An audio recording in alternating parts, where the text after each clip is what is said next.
দুদিনের সফরে কুমিল্লায় যাচ্ছেন জামায়াতে ইসলামীর আমির ডক্টর শফিকুর রহমান। সফরকালে জেলার গুরুত্বপূর্ণ 5টি নির্বাচনী জনসভায় বক্তব্য রাখবেন তিনি। বিস্তারিত জানাতে আমাদের সাথে এখন সরাসরি যুক্ত হচ্ছেন প্রতিনিধি হুমায়ুন কবির জীবন। জীবন, আপনি জানাবেন, আমরা যতটুকু শুনেছি জেলায় 5টি নির্বাচনী জনসভায় তিনি বক্তব্য রাখবেন। কোথায় কোথায় এই জনসভায় উনি বক্তব্য রাখবেন এবং কিসের ভিত্তিতে আসলে এই 5টি স্থানকে নির্ধারণ করা হয়েছে? বিস্তারিত আর কি তথ্য আছে আপনার কাছে? ফাইজা, আপনাকে ধন্যবাদ জানাচ্ছি। সেটাতে আমি যদি বলি যে আসলে কুমিল্লায় 2 দিনের সফরে আসছেন বাংলাদেশ জামাত ইসলামীর আমির ডক্টর শফিকুর রহমান। আমি এই মুহূর্তে আছি কুমিল্লার টাউন হল মাঠে। আমার পিছনে হাজার হাজার নেতাকর্মী এখানে অপেক্ষা করছেন।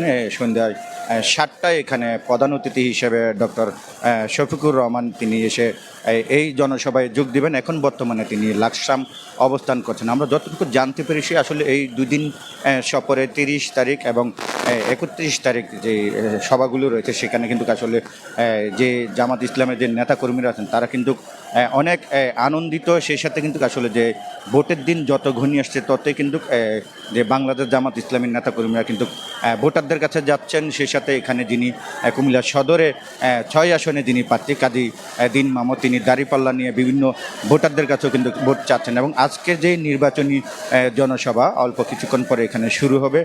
মূলত আসলে এই 12 তারিখ যে নির্বাচন অনুষ্ঠিত হবে, জাতীয় সংসদ নির্বাচন, সেই নির্বাচনকে লক্ষ্য রেখে কিন্তু এখানে 11 দলীয় জোটের যে নেতৃবৃন্দরা আছেন তারা কিন্তু এই জনসভায় উপস্থিত থাকবেন। তারা কিন্তু এখানে বক্তব্য রাখবেন। তো সব কিছু মিলে যদি বলি যে আসলে কুমিল্লায় 2 দিনের সফরে কিন্তু জামাত ইসলামীর যিনি আমির ডাক্তার শফিকুর রহমান তিনি কিন্তু আসলে এই নির্বাচনী জনসভাগুলিতে বক্তব্য রাখবেন এবং তাদের যে নির্বাচনের বিভিন্ন রকমের উন্নয়নের প্রতিশ্রুতি সেগুলি তারা দিবেন। তবে আমি এই মুহূর্তে টাউন হলের বিষয়টা আমি যেটা দেখছি যে আসলে কানায় কানায় কিন্তু পূর্ণ হয়ে গেছে। এখানে বিভিন্ন অঙ্গ সংগঠনের নেতৃবৃন্দরা কিন্তু এখানে এসেছেন এবং 11 দলীয় জোটের বিভিন্ন নেতারাও কিন্তু বিভিন্ন ওয়ার্ড থেকে কিন্তু মিছিল নিয়ে কুমিল্লার ঐতিহ্যবাহী টাউন হল মাঠে কিন্তু এসেছেন। এবং আমার পিছনে হয়তো ছবিতে দেখা যাচ্ছে যে আসলে মানুষের উপস্থিতি, সবাই কিন্তু এখন অপেক্ষায় আছেন কখন এই নির্বাচনী জনসভার প্রধান অতিথি তিনি এখানে আসবেন এবং তার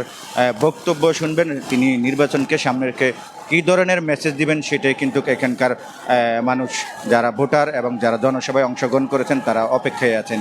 এই ছিল আমার থেকে কুমিল্লা টাউন হল থেকে সর্বশেষ। ফাইজা।